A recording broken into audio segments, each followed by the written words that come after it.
नमस्कार दोस्तों, आज हम कक्षा 12वीं की गणित का अध्याय 11 पढ़ने वाले हैं जिसका नाम है त्रिविमीय ज्यामिति। आज हम इस अध्याय का भाग 9 पढ़ने वाले हैं। आइए देखते हैं कि आज के इस वीडियो में हम क्या पढ़ेंगे। तो दोस्तों, आज के इस वीडियो में हम पढ़ेंगे इस अध्याय के प्रैक्टिस क्वेश्चंस। तो चलिए आगे बढ़ते हैं और शुरू करते हैं हम हमारा आज का भाग।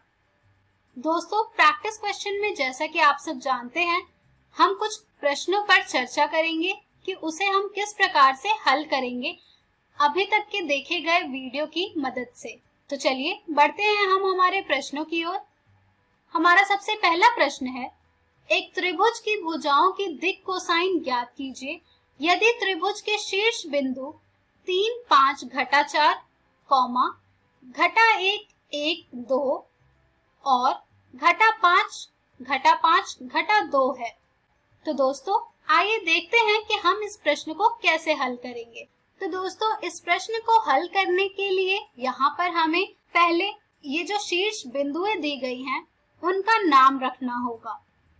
तो यहाँ पर हम मान ले रहे हैं कि हमारे जो त्रिभुज है उसके शीर्ष बिंदु है A 3, 5, घटा 4, B घटा 1, 1, 2 और C घटा 5, घटा 2।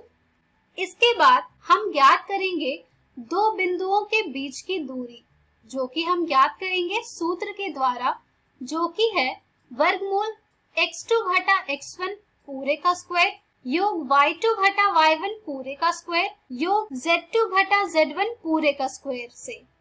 तो चलिए ज्ञात करते हैं हम भुजा AB की दूरी। तो भुजा AB की दूरी हमें प्राप्त होगी वर्गमूल x2 घटा x1 पूरे का स्क्वायर प्लस y2 घटा y1 पूरे का स्क्वायर प्लस z2 घटा z1 पूरे का स्क्वायर से वर्गमूल घटा 1 घटा 3 का स्क्वायर प्लस 1 घटा 5 का स्क्वायर प्लस 2 प्लस 4 का स्क्वायर से, जिसे जब हम हल करेंगे तो यहाँ से हमें ये प्राप्त हो √68, जिसे हम लिख सकते हैं 2 मल्टीप्लाइड बाय √17। तो दोस्तों, ये हमारे पास हमारे भुजा की दूरी आई है। इसी प्रकार से हम तीनों भुजाओं की दूरी ज्ञात करेंगे और फिर उनके दिक् कोसाइन ज्ञात करेंगे। तो अब हम दूरी ज्ञात करेंगे भुजा BC की।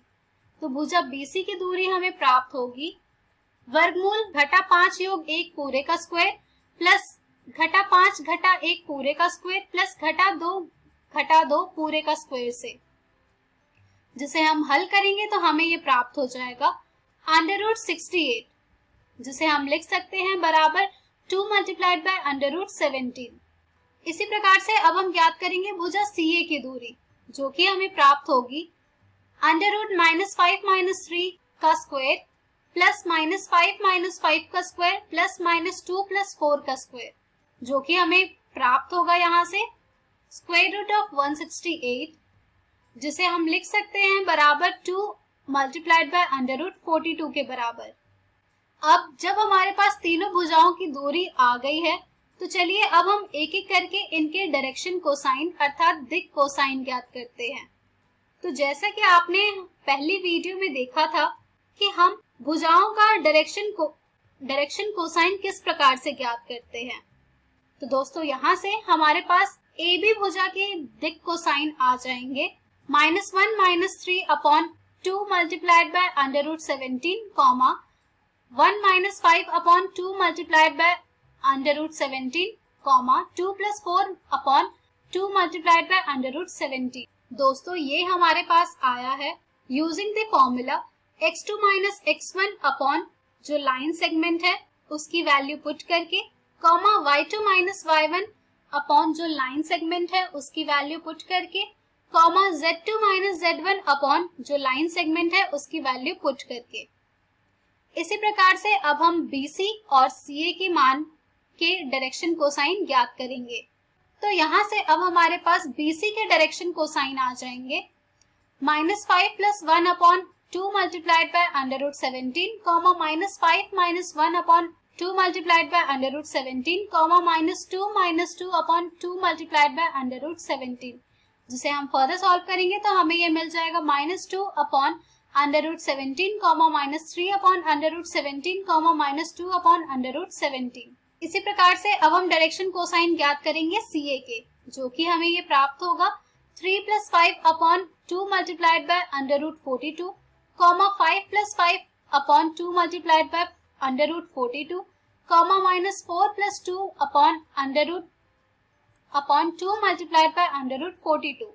जिसे हम फर्दर सॉल्व करेंगे तो हमें CA के डायरेक्शन कोसाइन मिल रहे हैं 4 upon √42 comma 5 upon √42 comma -1 upon √42। तो दोस्तों इस प्रश्न में देखा आपने कि किस प्रकार से हम एक त्रिभुज की भुजाओं के दिक् कोसाइन ज्ञात कर रहे हैं अगर हमारे पास त्रिभुज के शीर्ष बिंदुएं दी गई हैं तो। चलिए अब हम बढ़ते हैं हमारे अगले प्रश्न की ओर, जो कि है रेखाएं जिनके सदिश समीकरण निम्नलिखित हैं के बीच की न्यूनतम दूरी ज्ञात कीजिए। जो समीकरण है वो है r वेक्टर बराबर 1 - t multiplied by i cap plus t - 2 multiplied by j cap plus 3 - 2t multiplied by k cap और r vector is equals to s plus 1 multiplied by i cap plus 2s minus 1 multiplied by j cap minus 2s plus 1 multiplied by k cap. तो दोस्तों यहाँ से इस प्रश्न में हमें इन दोनों सदिश समीकरण की न्यूनतम दूरी ज्ञात करनी है। तो आइए देखते हैं कि इसे हम किस प्रकार से ज्ञात करेंगे। यहाँ पर हमें जो वेक्टर्स दिए गए हैं इसे हम प्रायः और हल करेंगे जिससे कि हमें ये सामान्य समीकरण के रूप में प्राप्त हो जाए। तो जब हम दिए गए सदिश को और हल करेंगे तो हमें ये प्राप्त हो जाएगा r vector is equals to I cap minus t I cap plus t j cap minus 2 j cap plus 3 k cap minus 2 t k cap, जहां से हमें r वेक्टर प्राप्त हो रहा है अब I cap minus 2 j cap plus 3 k cap plus t multiplied by minus I cap plus j cap minus 2 k cap। इसी प्रकार से अब हम दूसरे सदिश सामान्य रूप ज्ञात करेंगे, जो कि है r वेक्टर बराबर s plus 1 multiplied by i cap plus 2s minus 1 multiplied by j cap minus 2s plus 1 multiplied by k cap. जहां से हम इसे और हल करेंगे तो ये प्राप्त हो जाएगा हमें r vector is equals to i cap plus s i cap plus 2s j cap minus j cap minus 2s k cap minus k cap. जिसे हम और रिड्यूस करेंगे तो हमें ये प्राप्त हो जाएगा हमारे जनरल फॉर्म में, जो कि है I cap minus j cap minus k cap plus s multiplied by I cap plus 2j cap minus 2k cap. तो दोस्तों अब जब हमारे पास इन दोनों समीकरण का ये जनरल रूप प्राप्त हो चुका है तो आइए देखते हैं कि अब हम इनके बीच की न्यूनतम दूरी कैसे ज्ञात करेंगे। तो दोस्तों न्यूनतम दूरी ज्ञात करने का जो सूत्र है वो आप सब जानते हैं। उसे ज्ञात करने के लिए हमारे पास b1 vector, b2 vector, a2 vector, a1 vector का मान होना चाहिए। तो आइए देखते हैं कि ये मान हमारे पास क्या प्राप्त हो रहे हैं दिए गए सदिश समीकरण से।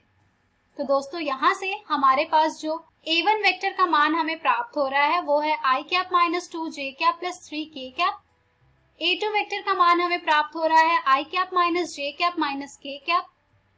b1 वेक्टर का मान हमें प्राप्त हो रहा है minus i cap plus j cap minus 2k cap. b2 vector का मान हमें प्राप्त हो रहा है i cap plus 2j cap minus 2k cap. इसके बाद हमें ज्ञात करना होता है a2 vector minus a1 vector. तो जब हम a2 vector minus a1 vector ज्ञात करेंगे तो वो हमें प्राप्त हो जाएगा j cap minus 4k cap.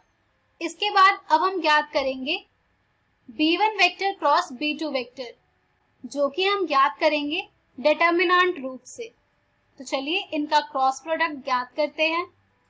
तो दोस्तों जब हम इसका क्रॉस प्रोडक्ट ज्ञात करेंगे तो वो हमें प्राप्त हो जाएगा कुछ इस प्रकार से लिखा हुआ, जो कि आप स्क्रीन पर देख पा रहे हैं। जिसे जब हम प्रायः हल करेंगे तो हमें ये प्राप्त हो जाएगा -2 plus 4 multiplied by I cap minus 2 plus 2 multiplied by J cap plus -2 minus 1 multiplied bye के कैप। जिसे हम और सॉल्व करेंगे तो हमें ये प्राप्त हो जाएगा 2i cap minus 4j cap minus 3k cap. अब हमारे पास a2 vector minus a1 vector का मान भी आ चुका है, b1 vector cross b2 vector का मान भी आ चुका है। तो चलिए अब हम इन सभी मानों को प्रतिस्थापित करते हैं न्यूनतम दूरी ज्ञात करने के सूत्र में, जिससे कि हम इन दोनों दिए गए रेखाओं के बीच का न्यूनतम दूरी ज्ञात कर सके। तो दोस्तों, न्यूनतम दूरी ज्ञात करने के सूत्र में हम प्रयोग करेंगे mod of b1 vector cross b2 vector का भी, जो कि हम ज्ञात करेंगे हमारे प्राप्त किए गए b1 vector cross b2 vector से, जो कि हमें प्राप्त होगा यहाँ पर वर्गमूल 2 square plus minus 4 square plus minus 3 square which is equals to under root 4 plus 16 plus 9 which is equals to under root 29। अब हम इन सभी मानों को इनके सूत्र में प्रतिस्थापित करेंगे, जो कि है d बराबर mod b1 vector cross b2 vector dot a2 vector minus a1 vector upon mod of b1 vector cross b2 vector. जब हम इन सभी के मान को प्रतिस्थापित करेंगे तो हमें ये प्राप्त हो जाएगा d बराबर mod 2i cap minus 4j cap minus 3k cap dot j cap minus 4k cap upon under root 29। जिसे हम और सॉल्व करेंगे तो यहाँ से हमारे पास d की वैल्यू आ रही है mod minus 4 plus 12 upon under root 29 which is equals to 8 upon under root 29। तो दोस्तों, देखा आपने कि किस प्रकार से सदिश समीकरण रेखाओं के दिए गए से हम उनके बीच की न्यूनतम दूरी ज्ञात कर रहे हैं। इसी के साथ हमारी ये वीडियो समाप्त होती है। त्रिविमीय ज्यामिति पर आधारित और भी प्रश्न आपको आपकी एनसीईआरटी पुस्तक में मिलेंगे, जो कि बहुत ही ज्यादा महत्वपूर्ण है। तो प्लीज आप उन सभी प्रश्नों को जरूर हल कीजिएगा, जिससे कि आपका त्रिविमीय ज्यामिति का कॉन्सेप्ट अच्छी तरह से क्लियर हो जाए। तो दोस्तों, आज के इस वीडियो में हमने सीखा प्रैक्टिस क्वेश्चंस। धन्यवाद।